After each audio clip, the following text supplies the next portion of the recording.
बिस्मिल्लाहिर्रहमानिर्रहीम अल्हम्दुलिल्लाहि रब्बिल आलमीन वस्सलातु वस्सलामु अला रसूलिहिल करीम अम्मा बाद।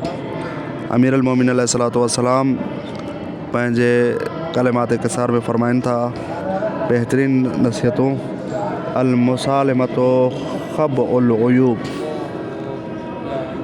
पहिरीं नसीहत मौला अमीरुल मोमिनीन अलैहिस्सलातु वस्सलाम जी इहा आहे त सुलह करणु ऐबनि खे ढके छॾींदी। जेको शख़्स सुलह कंदो उन जा ऐब ढकिजी वेंदा।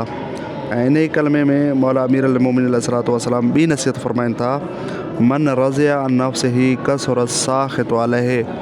जेको शख़्स पंहिंजो पाण खां राज़ी रहंदो उन ते घणियूं मुसीबतूं ईंदियूं, उन ते तकलीफ़ूं ईंदियूं।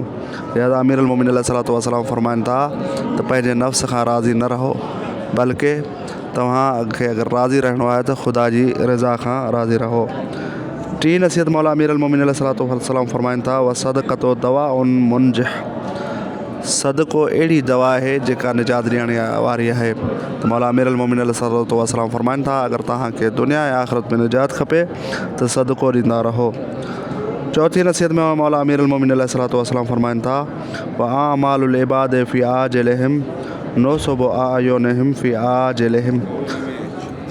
बंदनि जा अमल जल्दबाज़ी में उहे उन्हनि खे हलाकत जी तरफ़ वठी वेंदा आहिनि। गोया कि अमीरुल मोमिनीन अलैहिस्सलातु वस्सलाम फ़रमाइनि था त पंहिंजे आमाल में जल्दबाज़ी न करियो।